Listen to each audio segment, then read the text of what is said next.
大家好，歡迎嚟到今次嘅訪談，想同大家一齊講下一個最近好多人關注嘅話題——香港拆息 HIBOR 急跌嘅因與果。投資師你好，可唔可以同我哋講下 HIBOR 到底係乜嘢？點解佢跌咗會有啲人歡喜，有啲人愁？大家好 ，HIBOR 其實即係香港銀行同業拆息，銀行之間互相借錢俾大家嘅利息率啦。最近 HIBOR 急跌，其實呢個現象喺社會入邊真係有人歡喜，有人愁啦。供緊樓嗰班呢2個月咪好開心咯，嗰個供款少咗幾千蚊喎。但係定期儲蓄嗰班人就煩啦，到咗期啲錢都唔知放喺邊度好，存款嘅利息好低啊嘛。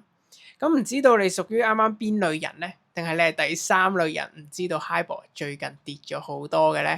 我可能係第三類人啦，真係唔太清楚 HIBOR 發生咗啲咩事。咁你可唔可以同我哋講下，到底發生咗啲咩事，令到 HIBOR 跌咗咁多？嚟緊又會唔會繼續保持咁低息呢？好問題啊嚇！咁講個事實俾大家聽先。其實香港嘅拆息歷史上咧，同美國嘅利率係好接近㗎。但係而家好罕見地，就好似今日咁咧，係有一個好大嘅差距啦。美國嘅利息其實大概喺4.5%，但係香港3個月嘅 HIBOR 係唔到1.5%㗎，所以呢度足足有3%嘅差距。3%嘅差距真係好誇張嘅。點解會有咁大嘅差別呢？係咪同香港嘅經濟環境有咩特別嘅變化？點解會有個咁大嘅差別？其實首先你要諗翻就係個源頭係咩先？個源頭就係資金湧入咗嚟香港。嗱，你可以試下想像呢個世界啲錢係會自由流動嘅，邊度有好嘅機會，投資者啲錢咪會去邊度咯。咁當啲資金湧入嚟香港嘅時候，佢哋要買香港嘅資產，樓又好，港紙又好，股票又好，自然要換做啲港紙㗎。咁啊會導致港紙升值咗咯，多咗人要啊嘛。好啦，咁大家眾所周知，港幣同美元掛鈎嘅，係會定死喺一個區間入邊，7.85到7.75之間。咁所以如果當港紙太強，又或者係太弱嘅時候，就會危及咗呢個掛鈎㗎啦嘛。咁金管局就會出手啦。如果港紙太強，金管局就會賣走啲港紙，買翻啲美元。如果太弱啦，佢就會買翻啲港紙，賣翻啲美元，做一個咁樣嘅操作。哦，係咪話因為港紙同美元掛鈎啦，所以金管局要出手調節啦？咁同 HIBOR 低又有咩關係啊？最近個情況就係資金湧咗入嚟香港，港紙升值得太強，所以你見前排金管局咪賣走啲港紙去維持呢個掛鈎嘅。好啦，咁喺啲資金咁充足嘅情況之下，其實即係話啲錢好平啦，銀行之間借俾大家嘅利息咪好低咯，成本好低啫嘛，因為啲錢周圍都有。個情況就好似成班人去行山咁樣，大家都有帶支水啦，借俾大家飲唔介意啦，係咪啊？水咁多，好啦，結果行咗大半日，去到山頂，大家啲水都冇晒啦，得返一條友仲有水。呢條友如果再借水俾人飲咧，佢個成本就好貴啦，係咪先？咁而家個情況咧就未到山頂，而家個情況只係話啲水好多，供應好多，大家借水俾人飲個成本好低，咁所以 HIBOR 咪跌得好低咯，成本好低啊嘛 ，HIBOR 係成本嚟噶嘛。呢個行山嘅比喻好形象化，即係話因為資金多，銀行借錢俾對方嘅成本低咗 ，HIBOR 就跟住跌。咁我仲有個問題。點解啲錢會突然湧入香港？係咪香港有咩特別嘅吸引力呢？你呢個問題問得好到位啊嚇！點解啲錢會湧入嚟香港呢？其實就係個源頭啦。合理嘅推論有幾個嘅。第一，因為種種嘅原因，金融市場上邊咧，由今年開始其實已經一直有一個世界資金返屋企咁樣嘅情況發生緊啦。而呢啲原因可能係包括咗對美債嘅不信任。經歷咗俄烏戰爭之後，見到美元武器化嘅吶喊，弱美元趨勢逐步成形，又或者世間嘅資金覺得美元嘅資產性價比降低，等等等等啦嚇。第二個原因其實就係針對香港同中國股票市場嚟講嘅，地緣政治方面放鬆咗啊嘛，特別係俄烏談判咧，喺特朗普上任咗之後就多翻些少嘅轉機啦，有得傾下咁樣。咁就再加上中港股市其實喺一直金融界入邊都見到佢個估值係長年極低㗎。不過之前冇人敢買啫嘛，而家見到些少有轉機上邊咧，咁啲世界資金咪去試一試咯，想買啲性價比高嘅嘢啊嘛，咁咪流入嚟香港咯。第三個原因啦，針對起一啲中國嘅資金上邊啦。如果你睇翻中國嘅資金，你喺國內嘅話，投資嘅產品唔多㗎。中國嘅國債比嘅利息又低啦，你放喺銀行更加冇息收咁滯。中國嘅股票其實亦都係麻麻嘅，所以你見到國內嘅金融產品回報都比較偏低。咁北水落嚟香港尋寶其實都好合理啦，係咪啊？數據上其實我哋可以從香港嘅 M2 貨幣供應，又或者係 NIIP 國際投資淨頭寸入邊都見到，港股嘅投資倉位係由2024年4月已經開始有明顯嘅增幅，所以你見到從數據上資金真係有流入嚟香港㗎。哇！原來有咁多原因，全球資金流動、地緣政治，仲有中港股市嘅吸引力，都一齊推高咗資金流入。聽你咁講，HIBOR 低真是一個好複雜嘅現象。不過講到投資同資金流動呢，我覺得好似好深奧嘅，係咪有啲方法可以幫我哋普通人更明白投資係啲咩呢？梗係有方法啦，其實好多人都想了解投資嘅，但係大家嘅知識可能又停留喺好多 KOL 就講投資係股票啦、發達啦、炒炒賣賣啦、做 trading 啦咁樣，其實好多唔同嘅誤解嘅，所以亦都唔知從乜嘢嘅角度入手，所以我就想喺度分享一個好消息俾大家，就係嚟緊7月13號星期日早上將會舉辦第3場免費網課。網課嘅主題係到底乜嘢先係真正嘅投資呢？內容係會由啟發去到實踐，由原地踏步去到踏出下一步，由你原本生活選擇受限去到引領你慢慢致富。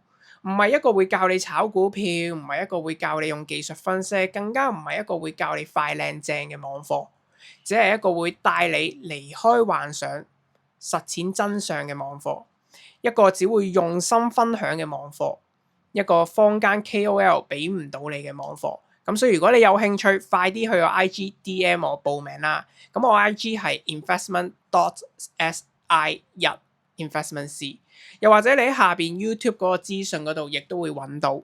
哦，呢個網課聽起上嚟好有趣啦，唔係教炒股，而係幫我哋明白真正嘅投資，仲要免費，真係一個好機會。多謝你分享。咁我哋翻正題啦，我想問下 HIBOR 同美國利率嘅3%差距，會唔會一直保持？供緊樓嘅人可唔可以繼續享受低息？做定期嘅人又係咪要一直煩惱啊？呢個亦都係好多人好想知嘅問題。HIBOR 同美國嘅利率之間就而家有一個好大嘅鴻溝啦，3% 嘅差距。咁你要收窄呢個鴻溝，其實得2個情況嘅啫，係咪？第一，美國嘅利率落翻嚟咯，咁個鴻溝咪收窄咯。第二，一係就 HIBOR 升翻上去啦，咁啊個鴻溝收窄咯。嗱，咁頭先第一個情況就係講美國嘅利率落翻嚟嘛。嗱，美國呢個利率如果要落翻嚟，即係由佢嘅4.5% 落翻可能1.5%，咁即係話佢要喺個位置降低2至到3%。喺現時嘅狀況嚟睇咧，其實機會都偏低啦嚇。因為大幅嘅減息啊，即係2-3% 咁樣，通常代表住美國經濟已經係步入咗衰退。咁衰退嘅原因有好多可以造成嘅，咁我之前都成日講過噶啦。咁呢度略略咁樣講下，例如利息其實而家喺過去17年嘅高位上邊㗎。如果停留得越耐，對於經濟增長係一定負面影響。又或者我哋換個角度睇啦，啱啱講資金離開美國啊嘛。如果呢個情況繼續，資金離開美國翻去自己嘅國家嘅話，咁佢會繼續衝擊美國嘅股市、金融嘅體系，咁就會觸發咗美聯儲可能會大幅減息啦。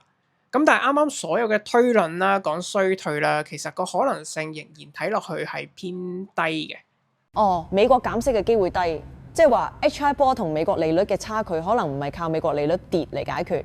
咁第二個情況呢，HIBOR 升翻上去係點樣嘅一回事呢？正確啦。咁第二個情況就係 HIBOR 升翻上去啦。咁我覺得呢個係一個短中期比較合理嘅情況。因為3% 嘅紅溝其實都幾誇張㗎，特別係一個掛鈎咗嘅匯率入邊。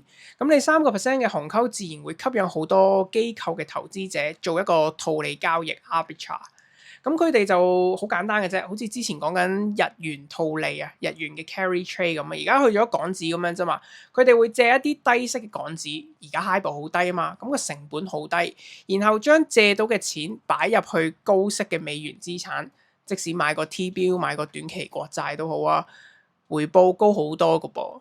咁所以佢哋就會不斷去借港紙買美元。如果呢一啲嘅動作力度足夠，又或者係有一啲有心人大力操作嘅話咧，咁港紙自然會變得好弱。你見到而家港紙對美元嘅水平，其實已經翻去弱方嘅水平㗎啦。再繼續落去咧，金管局好大機會又會走出嚟買港紙賣美元。咁成個情況就好似過翻去2個月之前，將成樣嘢調轉咗咁樣啦。今次咧，我哋嚟到山頂啦，大家都好鬼攰，又想飲水，但係大家冇晒水啦，得翻一個人有一支水。呢個人如果借水出去俾人飲嘅話咧，佢嘅成本就會變得好貴啦。結果 HIBOR 就會升翻去合理嘅水平，可能接近翻美國嗰邊4點幾個 percent 咯。好啦，咁結果2個月之間、3個月之間，大家可能就發咗場夢咁樣咯。係咪話 HIBOR 低息可能只係短暫嘅？供樓嘅人同做定期嘅人應該點樣計劃呢？結論就係呢個低息嘅環境，我覺得唔會持續好長嘅。所以如果你係供緊樓嘅，咁呢幾個月慳咗嘅錢，咪投資下啦，又或者拎去開心下啦。如果你係做緊定期嘅，咁啲錢突然間唔知擺去邊嘅，咁我真係要問翻你一個問題啦，就係點解你要做香港嘅定期呢？我不嬲都同大家講，唔好咁傻豬豬啦！你放錢落美國嘅短期國債 T-bill 一直都穩陣4點幾個 percent 噶嘛，好過喺香港做定期得個3點幾厘，而家更加得1點幾厘添啦。你做定期其實即係你將啲錢放咗入銀行，然後借咗錢俾銀行去買美國嘅短期國債，佢自己就去賺嗰4厘息啦。你係俾錢佢去賺㗎咋，所以有啲嘢咧你自己做翻撳個掣就得噶啦，唔好咁傻豬豬啦，好冇？T-bill 聽起上嚟真係一個好主意。點解我之前冇諗過呢？今日同你傾咗咁多，真係好詳細解釋咗 HIBOR 點解跌背後嘅原因同未來嘅可能性。最後，你有冇一句説話可以同我哋嘅觀眾講？梗係有啦，咁就梗係快啲去留喺今次嘅網課啦。過去2場嗰個內容都係極之豐富㗎。我聽翻大家嘅 comment 都係話有好多嘅啟發啦，吸收咗好多嘢啦。嗰啲嘢係平時未必有諗過，或者係諗錯咗方向嘅。好多人上完嗰個網課先真係開竅咗，知道乜嘢叫做投資。